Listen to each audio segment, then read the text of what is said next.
당신도 그 얘기를 그 성경 구절을 딱 들이미니까 잠시 당황해가지고 어찌할 바를 모르셨던 그런 상황을 제가 기억하고 있어요.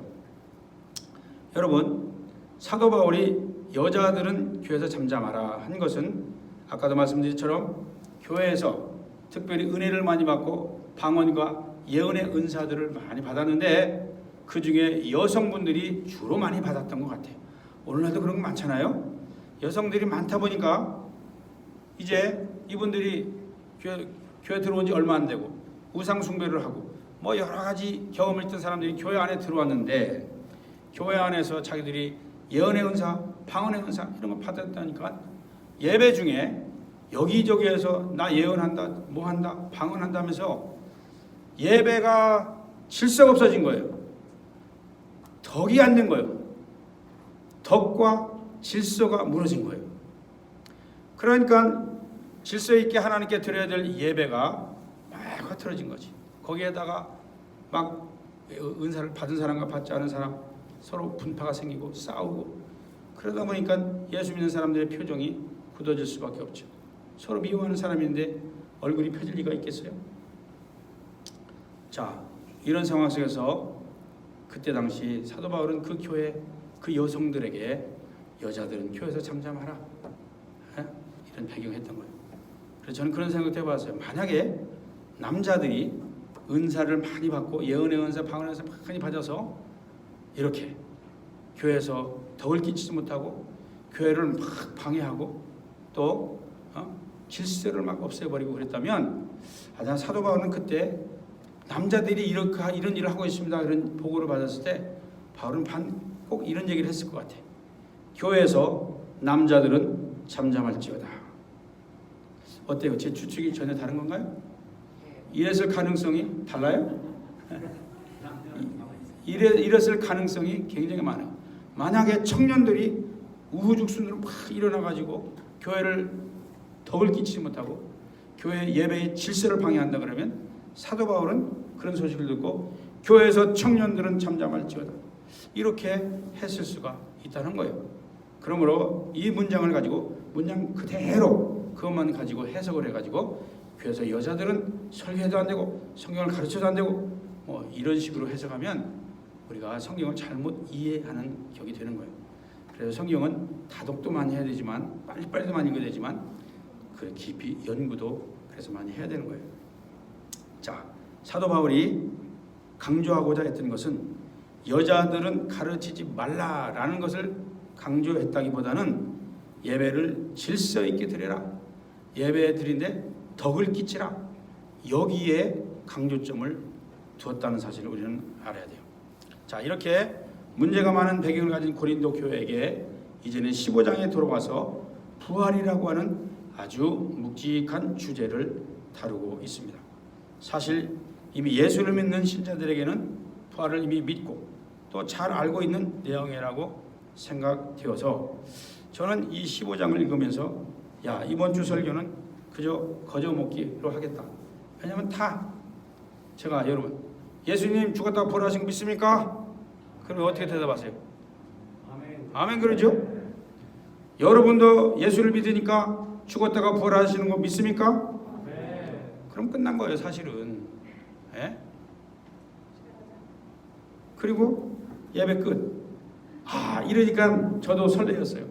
이번 주 설교는 진짜 짧아지고 진짜 거저먹기겠다 이랬는데 성경을 읽고 또 연구하고 하다 보니까 놀라운 사실 하나가 발견되어서 제가 또 한편 기쁘기도 했고 실망스럽기도 했어요. 설교가 조금 길어질 수 있을 것 같아서 제가 그래서 오늘은 여러분 예수님이 죽었다 부활하시고 믿습니까? 이런 질문을 하려고 그러지 않아요. 또 이거에 대해서 얘기하려고 그러지 않고 여러분 죽으면 다시 부활할 걸 믿습니까? 믿어야 됩니다. 이런 설교를 하려고 하지도 않아요. 이거는 너무 기본적이에요. 이거는 이제 완전 기본적인 거고 사도 바울이 오늘 성경을 15장을 보니까 그 1차적인 부활의 그 이해 그것 이외에 오늘 우리가 살아가고 있는 부활하신 예수 그리스도를 믿고 살아가는 오늘 우리에게 예수님의 그 부활의 능력이 우리에게 어떻게 영향력을 끼치고 있는가, 이 이야기를 하려고 하는 그 의도를 오늘 15장 속에서 발견했기 때문에 제가 그것을 좀 나누려고 해요. 자, 여러분, 이번 이 고린도 전서를 기록할 때 독자가 누구인가 굉장히 중요합니다. 누구라고요? 독자가? 에? 바울이라고요? 아니지. 고린도 교인들이요. 고린도 사람들이 아니라 고린도에 세워진 교회 안으로 들은 교인들, 즉 그 이 편지를 읽는 대상이 고린도 교인들이라는 거예요. 다시 말씀드리자면 불신자들이 아니라 이미 믿고 교회를 다니는 사람들이라는 뜻입니다. 믿습니까? 자, 이 15장의 부활 이야기는 그래서 신자들에게 하는 거예요. 이미 믿고 부활도 알고 자기가 부활할 것을 믿고 하는. 왜냐하면 고린도 1장과 3장 그 사이에 보면 이 고린도 교인들이 얼마나 믿음이 좋았는지 부활신앙이 굉장했어요. 부활신앙. 자, 예수님이 죽었다가 부활하고 나도 죽으면 부활한다는 사실을 잘 알고 있는 이 고린도 교인들에게 지금 이 부활 이야기를 15장에 와서 또 하는 거예요.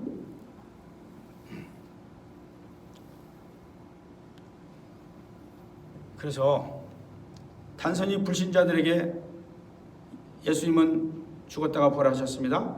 우리도 그분을 믿으면 죽으면 부활합니다. 이런 사실만을 자랑하려고 하는 것이 아니라 그 이외에 그것이 오늘날 그것을 믿고 살아가는 우리들에게는 어떤 영향을 미치고 살아가는가 하는 것을 우리에게 가르치고자 하는 그런 의도를 봤어요. 불신자들에게 만약에 하는 이 15장이라면 간단하게 그냥 예수님 죽었다 부활하셨습니다. 당신도 믿으면 부활합니다. 이러고 끝났을 거예요. 이것을 믿으셔야 합니다. 그런데 이 단계는 이미 다 지난 사람들이에요. 자, 그런데 이미 부활을 알고 믿고 기독교 신자들에게 이 1차적인 부활의 의미에다가 한 가지 더 현재를 살고 있는 기독교인들에게 어떤 의미를 더해주고 있는가 하는 내용을 한번 알아봅시다. 자, 그래서 고린도 전서 15장의 부활의 초점은 아까도 얘기한 대로 예수님이 죽었다 부활하신 것도 아니고 우리도 죽었다가 다시 부활한다. 여기에 초점을 두는 것도 아니에요. 그거는 기본으로 깔고 들어가고 죽었던 영이 다시 살아난다 하는 것에 초점을 두는 거예요. 그러므로 고린도전서 15장의 부활을 이야기할 때에 우리가 먼저 알아야 할 것이 있는데, 첫 번째 15장은 그리스도의 부활 자체에 초점을 두고 있지 않다는 거예요. 오늘 설교도 제가 그 그리스도의 부활 자체에 두려고 하지 않아요. 그건 여러분 이미 기본적으로 알고 있기 때문에. 그리스도의 죽음과 부활은 기본적이고 인정하고요. 그 다음 차원을 얘기하려고 그러는 거예요. 두 번째로 알아야 할 것은 부활을 믿는가 안 믿는가에 대한 초점을 두지 않으려고 그럽니다. 제가 그런 질문도 여러분에게 하지 않겠어요. 이미 여러분은 다 믿기 때문이라고 저는 보고 있습니다. 자, 그러면 도대체 어떤 초점에 어디에다가 초점을 두고 있는 것인가? 자, 이 질문에 대해 대답을 하려면 여러분 고린도전서 15장 11절로 한번 넘어가 봐야 돼요.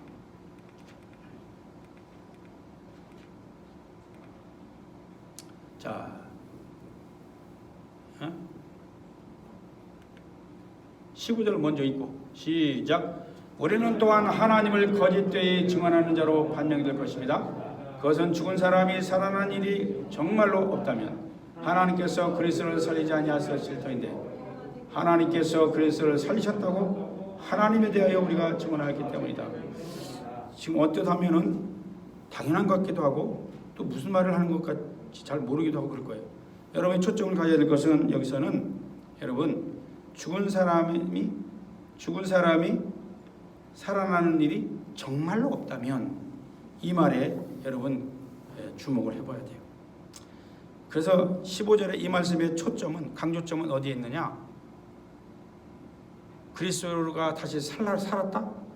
이 얘기를 강조하려고 한 것이 아니라 죽은 사람이 살아나는 일, 죽은 사람이 살아나는 일에 대하여 강조를 하려고 그러는 거예요. 자, 그렇다면 여기에서 죽은 사람이라는 게 뭐냐? 죽은 사람.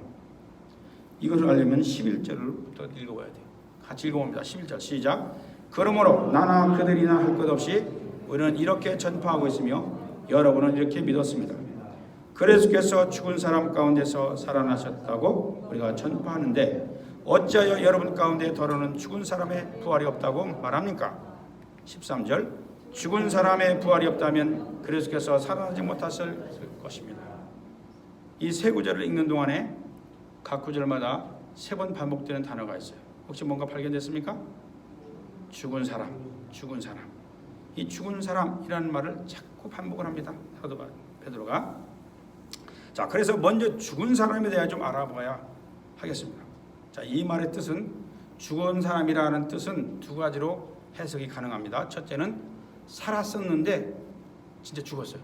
즉 육신의 몸이 살았었는데 이제는 죽었어. 시체로 변했다. 육체의 죽음을 얘기하는 거예요. 두 번째 살아있는 두 번째 해석은 살아있는 것 같지만 죽은 것과 같은 상태. 이해가 됩니까? 이거는 육신적인 죽음이 아니라 내면적인 죽음의 상태를 얘기하는 거예요. 영적인 죽음. 예를 들어서 제가 이제 예를 드는 겁니다. 어떤 사람을 만났는데 그 사람이 최근에 사업도 실패하고 가정 파탄도 일어나고 자녀들은 되는 게 없고 이런 사업 저런 사업 해보지만 아무것도 되는 게 없어요. 자, 이런 사람을 제가 오래간만에 만났어요. 이렇게 만났을 때 제가 인사를 먼저 건넵니다. 요즘 어떻게 지내세요? 이렇게 질문을 했다고 칩시다. 그때 여러분이 그 당사자라면 어떻게 대답하실 것 같아요? 그냥 정답은 없어. 그냥 여러분의 마음 가는 대로 대답할 수 있어. 아주 정답을 얘기하셨네. 그럴 거예요. 예, 목사님, 요즘 사는 게 사는 것이 아닙니다. 죽을 맛입니다. 근데 여러분, 이 사람이 지금 살고 있어요? 안 살고 있어요? 이 사람이 죽었어요? 살아있어요? 살아있죠. 자, 이렇게 대답할 때 이때 이 사람은 지금 자신의 내면적인 상태를 표현한 것이에요. 즉 살고 있으나 죽은 거나 마찬가지다, 이런 뜻입니다. 지금 사도 바울 여기서 죽은 사람은 실제 생물학적으로는 살아있어요. 그런데 교회 안에 들어왔는데 죽은 사람과 같다는 거예요. 죽은 사람 같다는 거예요. 자, 다시 한번 읽어드립니다. 이 고린도전서의 독자는 누구라고 했습니까? 고린도 교인, 크리스찬이에요. 바울이 크리스찬들에게 특별히 부활신앙이 확실한 이 고린도 교인들에게 이런 기초적인 예수님이 죽었다가 부활하셨습니까? 믿습니까? 당신도 죽었다가 부활합니다. 믿습니까? 이런 거 가르치려고 했던 것 같아요? 아니라고요. 아니라고. 고린도 교인들이 예수님의 부활을 믿지만 부활신앙이 확실하지만 현재를 살아가고 있는 모습을 보니까 부활의 능력을 전혀 경험하지 못하는 그러한 사람들이라는 거예요. 즉 살아있는 것 같으나 죽은 자와 같은 상태를 본 거죠. 살고 있으나 죽은 거나 마찬가지. 자, 여러분, 교회 안에 이렇게 죽어있는 상태, 살아있는 것 같으나, 살아서 여기까지 차 타고 걸어와서 예배를 드리고 있는 것 같으나 살사나 죽은 사람과 같은 상태에 빠져있는 성도들이 있을까요? 없을까요? 있을 수가 있다는 거예요. 있을 수가 있어요. 분명히 많이 있을 거예요. 요즘 같은 코로나 바이러스 상황이면 더 많을 거라고요. 우리들이 신앙생활을 하고 있지만 매일 마주치는 상황일 수가 있습니다. 죽었다가 살아있는 것 같은데 죽은 것 같은 상태. 이런 크리스찬들이 많이 있었던 것 같아요. 고린도 교회. 대부분 크리스찬들이 부활에 대하여 이해하고 있는 것은 죽고 나면 나도 예수 믿기 때문에 부활하여 천국 가는 티켓 정도로만 알고 있을 겁니다. 죽으면 부활하니까 뭐 이런 식으로. 자, 이렇게 생각하는 거죠. 그런데 바울이 고린도 교회들을 향하여 말하고 있는 이 부활은 그런 게 아니라는 거예요.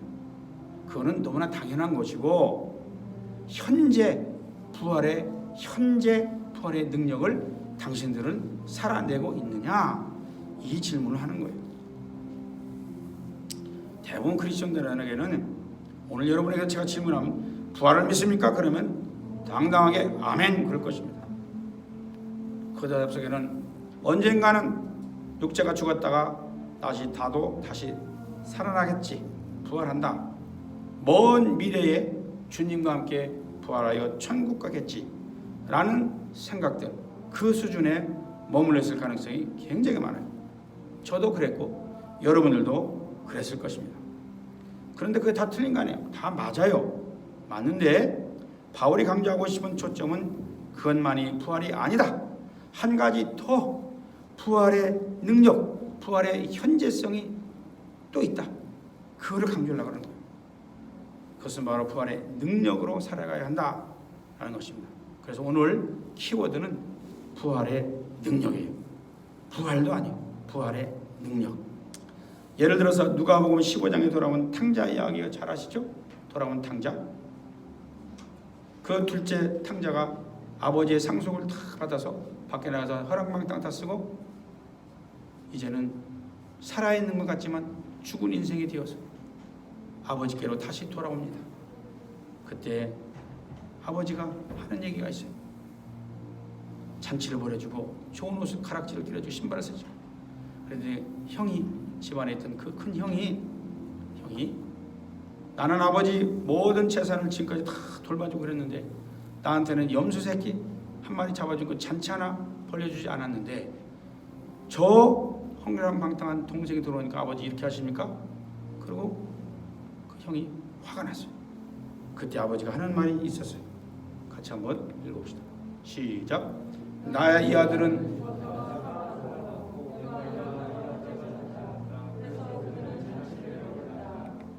시작.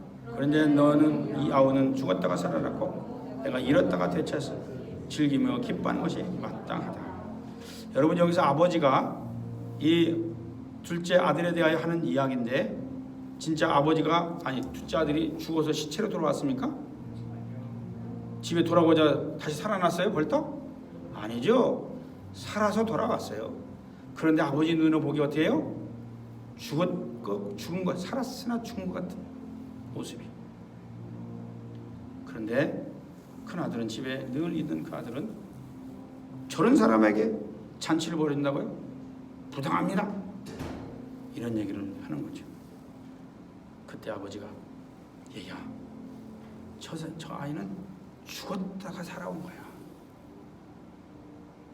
여러분, 죽었다가 아들이 살았다고 생각합니다. 아니, 육신적으로도. 이거는 놀라운 일이에요. 잔치?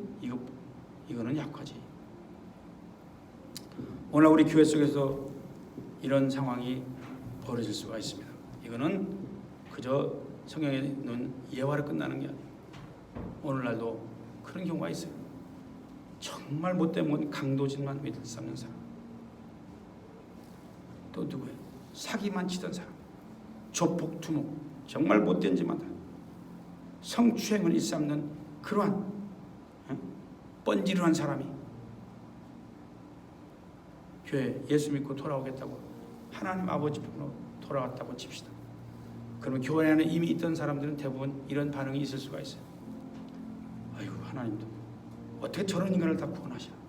어떻게 저런 인간이 다 교회에 발을 들여놓게 하나?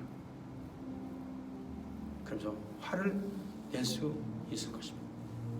그때 하나님 아버지는 여기 누가복음에서 있는 그 아버지처럼 얘들아, 저는 죽었다가 다시 살아온다이다. 살아있는 것 같지만 죽었었어 쟤는. 이런 말씀 하시지 않을까, 이런 생각을 좀 해봤어요. 자, 여러분, 또 이런 것을 이해하기 쉽게 해주는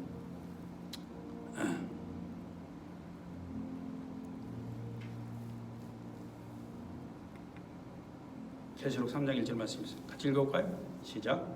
사대교회의 신부름꾼에게 이렇게 써보내라. 하나님의 7 영과 7 별을 가지신 분이 말씀하신다. 나는 내 행위를 한다. 너는 살아있다는 이들은 아세요. 실상은 죽은 것이다. 예. 우리 그 어떤 사람의, 어떤 조폭의, 어떤 서울시장의 행실을 잘 알아. 근데 그 사람이 회개하고 돌아왔어. 그럼 여러분, 행실을 행위를 잘 안다. 하나님도 아셔. 그래, 저 사람은 살아있으나 죽은 사람과 같다. 이런 얘기를 하는 거예요. 여러분, 우리 크리스찬들 매일 삶 속에서 부활이 있어야 합니다. 믿습니까? 이것을 부활의 능력으로 살아간다, 이렇게 표현을 하는 거죠. 자, 그런데 그리스도인이라고 하면서 감사할 줄도 모르고 기뻐할 줄도 모르고 무표정한 얼굴로 그렇게 살아간다면 아직 부활의 능력을 힘입어 살아가지 못하는 사람일 가능성이 굉장히 높습니다. 부활의 능력을 경험하지 못하며 사는 것이 고린도 교인들이 지금 그런 상황이거든. 부활을 믿는다고 하면서 얼굴 표정은 굳어져 있고 서로 시기 질투하고 네 편 내 편 가르고 있는 상황. 사도 바울이 고린도 교회 내에서 파당을 지어가며 싸우는 모습 속에서 모두 표정이 굳어있는 그 상태를 바라면서 부활에 대하여 한 단계 더 깊은 강조를 하고 싶었다 하는 생각이 들었습니다. 생물학적인 육신적인 죽음과 부활도 있지만 바울은 지금 이미 믿는 자들에게, 즉 미래의 부활을 이미 따놓은 신자들에게 이제는 부활의 능력으로 현재를 살아갈 것을 강조하고 있다, 이런 말씀입니다. 믿습니까? 우리는 매일 내적인 죽음과 싸워야 합니다. 죽지 않고 살아서 죽음의 냄새를 풀풀 피우고 있는 이 옛사람 아담의 속성, 이것을 날마다 죽이고 다시 예수를 믿는 믿음으로 예수님의 마음으로 부활하는 경험을 매일 해야 된다는 거예요. 바울은 이거를 경험했어요. 그래서 나는 매일 죽노라. 매일 죽는다는 거예요. 매일 예수의 마음으로 다시 산다, 부활한다. 매일 죽고 매일 부활하는 경험을 한 거예요. 살아있지만 죽은 상태, 이거를 참고로 여러분들이 신약 성경을 공부하다 보면 헬라어로 네크로스라는 말을 많이 들고, 따라서 네크로스. 살아있지만 죽은 상태. 네크로스, 그래서 죽음, 사망이라고 이렇게 번역을 하거든요. 사망. 신약 성경에 나올 때 사망이라는 단어, 죽음이라는 단어는 거의 네크로스라는 단어예요. 이거는 살아있는 것 같은데 죽은 상태와 같은 그런 상태를 네크로스. 그냥 간단히 한 단어로 우리 한글 성경은 죽음, 사망이라는 걸로 번역해 놨어요.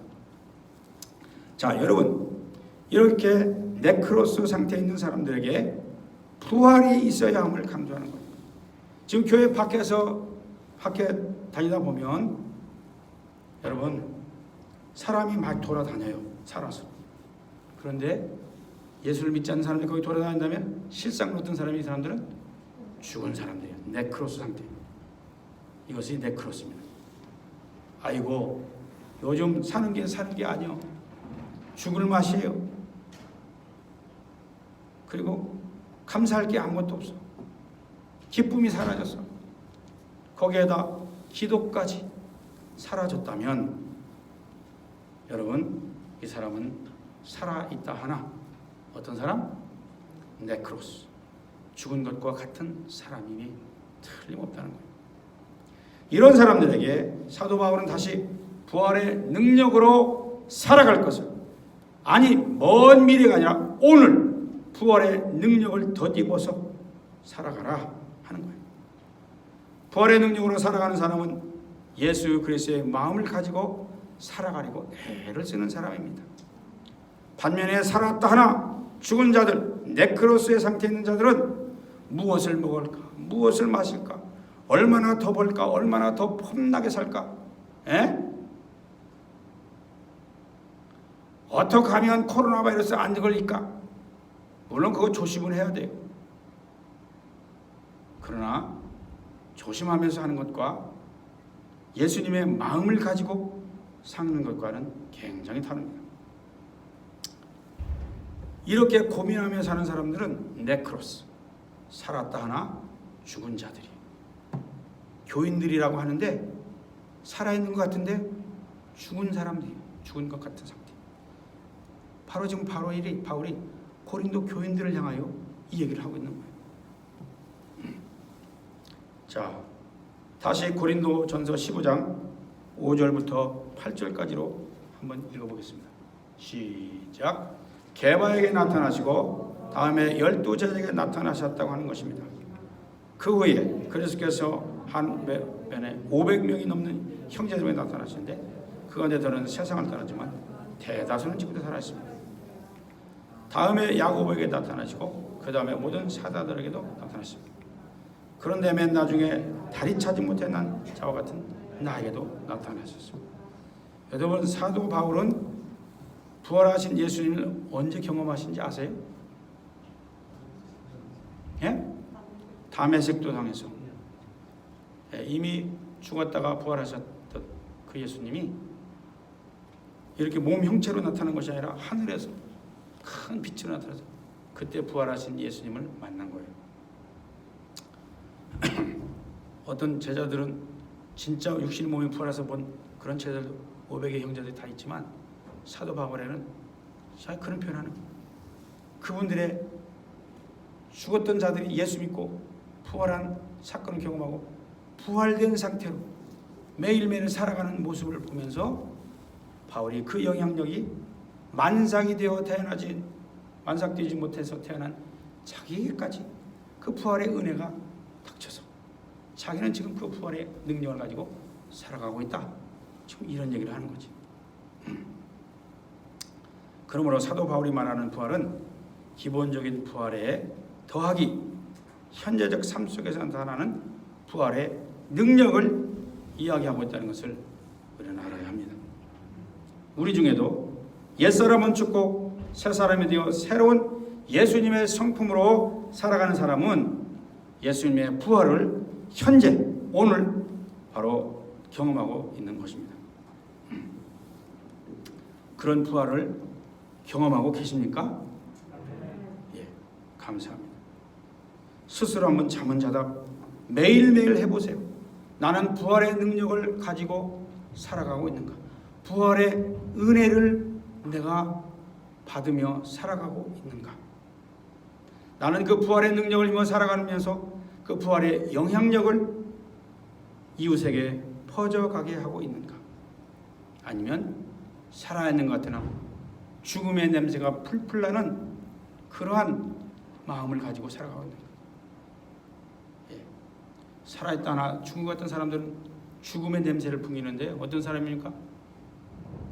아직도 예수를 믿지 못하고 살아있는 것 같으나 무엇을 먹을까? 무엇을 마실까? 어떻게 하면 더 건강할까? 어떻게 하면 더 잘 살까? 세상 것에 관심을 두고 사는 사람들은 이게 다 지금 아직 뭐예요? 부활의 능력을 힘입어 살아가는 사람들이 아니에요.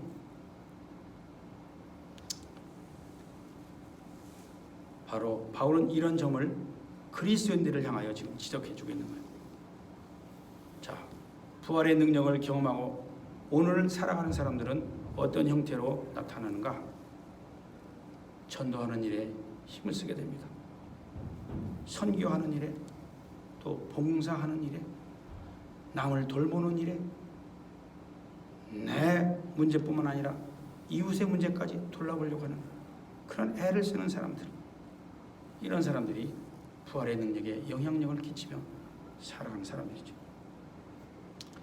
자, 부활의 능력으로 살아가는 크리스천들에게는 어떤 마음이 우리 마음속에 있는가? 빌립보서에 잘 얘기해주고 있어요. 빌립보서 2장 1절부터 5절까지인데요. 제가 빨리 읽어드릴게요. 그냥 조용히 듣기만 하세요. 그러므로 그리스도 안에서 여러분에게 무슨 격려나 사랑이 무슨 위로나 성령이 무슨 교제나 무슨 동정심과 자비가 있거든. 여러분은 같은 생각을 품고 같은 사랑을 가지고 뜻을 합하여 한 마음이 되어서 내 기쁨이 넘치게 해 주십시오. 무슨 일을 하든지 경쟁심이나 허영으로 하지 말고 겸손한 마음으로 하고 자기보다 서로 남을 낮게 여기십시오. 또한 여러분은 자기 일만 돌아보지 말고 다른 사람의 일의 일도 돌아보아 주십시오. 5절, 여러분 안에 이 마음을 품으십시오. 그것은 곧 그리스도 예수의 마음입니다. 부활의 능력을 경험하며 사는 사람들이 어떤 마음의 상태로 가지고 살아가야 하는가를 바울은 자신이 경험한 것을 그대로 빌립보 교인들에게 해주고 있는 거예요. 자, 또 빌립보서 3장 10절과 11절에 이렇게 되어 있어요. 내가 바라는 것은 그리스도를 알고, 지금 바울이 바라는 게 있어요. 그리스도를 알고 그분의 부활의 능력을 깨닫고 그분의 고난에 동참하여 그분의 죽으심을 본받는 것입니다. 앞으로 그렇게 하라가 아니라 지금 그렇게 하라는 거예요. 지금 11절 그리하여 나는 어떻게 해서든지 죽은 사람들 가운데서 살아나는 부활에 이르고 싶습니다. 이 죽은 사람들이 육신적으로 죽었다가 시체들 가운데 한 사람 벌떡 일어나는 이런 얘기를 하는 게 아니에요. 살았다 하나 죽은 사람과 같은 그 죽은 사람들 가운데서 살아나는 부활에 이르게 하기를. 오늘 여러분 여기 다 지금 살아 계십니다. 여러분 모두가 다 부활의 능력에 이르시기를 다시 한번 축복합니다. 아멘. 여기서 부활의 능력이라는 말을 헬라 말로 그 아주 신기한 단어가 있더라고요. 부활했다, 부활의 능력을 이루었다. 이 얘기는 누웠다 혹은 일어났다, 이 두 가지로 해석을 할 수 있는 단어라고 그럽니다. 즉 여러분이 이런 상황을 한번 생각해 볼 수 있어요. 자, 모두 누워 있는데 그중에 한 사람이 벌떡 일어났다고 생각해 보세요. 그러면 어떤 현상이 일어납니까? 예?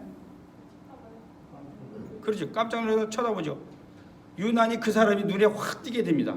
다 누워 있는데 벌떡 일어나니까. 부활의 능력이라는 것은 바로 이런 거라는 거예요. 모든 사람들 가운데서 다 살아있으나 죽은 것 같은 사람들 가운데서 눈에 띄는 현상이에요. 예수를 믿고 부활의 능력을 경험해서 벌떡 일어났어요. 그러므로 믿지 않는 자들을 죽은 자들이라고 표현하는데, 그들 가운데 예수를 믿는 사람이 있으면 눈에 띄게 되어 있다, 이 뜻이에요. 부활의 능력을 경험한 사람은 눈에 띄게 돼 있어요. 저 사람 별나네. 아유, 남들 다 거짓말하니까 같이 거짓말해. 남들 다 세금 떼먹으니까 같이 떼고. 그래도 아니야, 나는 그렇지 않아. 남들 법을 다 어겼는데 에이, 남들 다 그러니까 그냥 해. 그러면 이런 사람 어때요? 부활의 능력을 경험한 사람은 아니에요. 남들 다 하는데 혼자 안 하니까 눈에 띄게 되어 있습니다. 눈에 띄게 되어 있어요. 그래서 왕따를 당할 수도 있어요.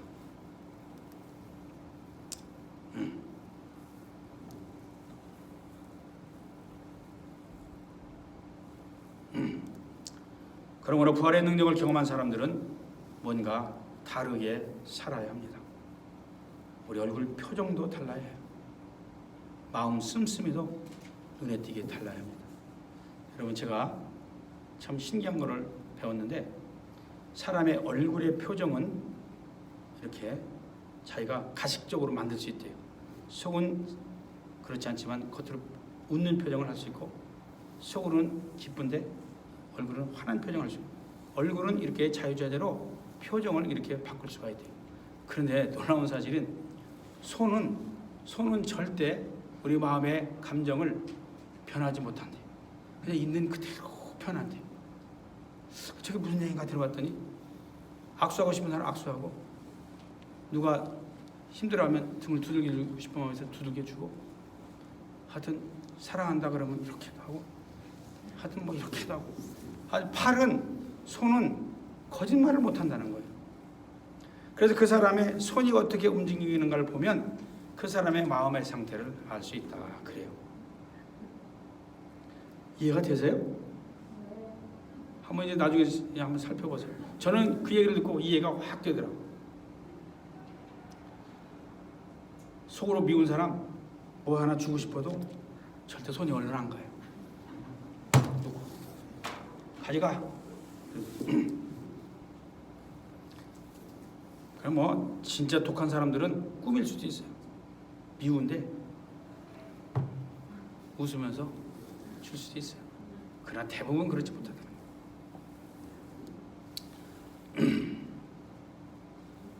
여러분은 부활의 능력을 지금 경험하고 계신가요? 날마다 부활을 경험하고 계세요? 이거는 날마다 해야 되는 일이에요. 날마다. 먼 미래가 아니에요. 아니면 요즘 사는 게 아니에요. 죽을 맛이에요. 이런 태도로 살고 있습니까? 여러분, 바울의 메시지는 나중에 주님 재림하실 때 부활도 경험하겠지만 현재에도 부활을 경험하며 살아야 한다라는 내용을 고린도 교인들에게 전해주고 싶었던 것입니다. 그 말씀을 저는 인용해서 오늘 우리 성도들에게 저도 전하고 싶어요. 부활의 능력을 입고 사는 사람은 어떻게 사는 사람들인가? 쭉 15장을 얘기하다가 마지막에 58절에 이런 얘기를 하고 마칩니다. 같이 읽습니다. 시작. 그러므로 나의 사랑하는 형제자매 여러분, 굳게 서서 흔들지 말고 주님의 일을 더욱 많이 하십시오. 되지 않습니다. 아멘. 그래서 열심히 하라는 것으로만 저는 알았었는데 앞에 부활을 쭉 얘기하다가 난데없이 마지막에 이 얘기를 해요. 부활의 능력을 경험한 사람들은 서서 굳게 흔들리지 말고요. 주님의 일 하다가 지금 멈춘 것들 더 열심히 하래. 더 열심히. 부활의 상급이 또 나중에 있기 때문에 부활의 능력을 현재적으로 능력을 입고 살아가면서 그 부활의 상급을 나중에 예수님 만날 때, 하나님 만날 때 앞에서 또 상급으로 받게 된다. 그래서 더 열심히 하라는 거예요. 기도하겠습니다. 하나님 아버지 감사합니다. 오늘도 우리에게 은혜로운 말씀, 부활의 능력의 말씀을 주셔서 감사합니다. 그래서 살았다 하나 죽은 자와 같은 그런 삶을 살지 않게 하시고 부활의 능력을 깨닫고 그 능력을 힘입어서 살아가는 귀한 우리 성도들이 되게 하여 주시옵소서. 예수님의 이름으로 기도합니다. 아멘. 자, 우리 다 함께 일어나셔서 우리 정말 진지하게 잠시 한 1분 이내에 기도를 하겠습니다. 오늘 들은 말씀 중에서 내 마음에 동의하고 아멘 했던 그런 일이 있으면 한 가지만 딱 붙잡고 하나님 내가 이렇게 살아가겠습니다. 잠시 헌신과 결단의 시간 잠시만 갖겠습니다. 그리고 마지막 찬송 부르겠습니다. 하나님 아버지 감사합니다. 우리에게 오늘도 부활의 능력을 허락해 주셔서 감사합니다. 이제는 그저 믿기만 해서 하고 먼 미래로만 바라보는 인생이 아니라 오늘 우리가 부활의 능력을 힘입어서 살아갈 수 있는 귀한 능력 있는 사람들이 되게 도와주시옵소서. 그래서 아버지 하나님이여 그저 정신적인 그리고 추상적인 부활을만 믿지 않게 하시고 실제 오늘 살아가는 우리들의 부활을 날마다 경험하며 살아가게 도와주옵소서. 이 부활의 능력으로 살아가는 자 실제적으로 능력 있는 삶을 살게 된 줄로 믿습니다. 아멘. 감사합니다. 우리 57장 찬송가 부르고 마치도록 하겠습니다. 화면에 보이는 찬송이 있습니다.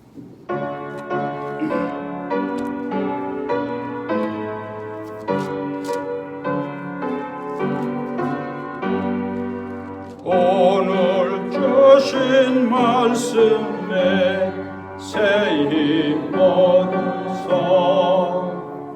세상으로 나가서 살아갈 때에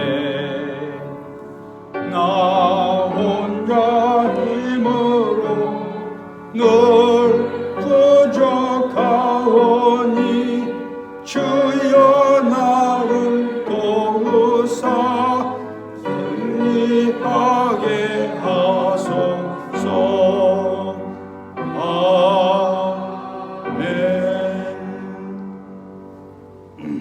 기도하겠습니다. 하나님 아버지, 오늘 그리스도의 능력 있는 삶이 어떤 삶인가를 다시 한번 일깨워 주셔서 감사합니다.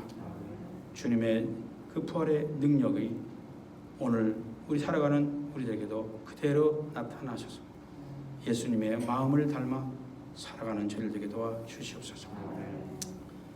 이제는 주 예수 그리스도의 한량없는 은혜와 하나님 아버지의 극진하신 사랑과 성령님의 교통교제 하심이 부활의 능력을 덧입어서 매일매일 나는 죽고 주님과 더불어 부활하겠다고 하는 결심을 하며 다짐을 하며 삶의 현장으로 또 삶의 가정으로 직장으로 돌아가는 주님의 백성들 머리머리 위에 지금으로부터 영원토록 함께 있을지어다. 아멘.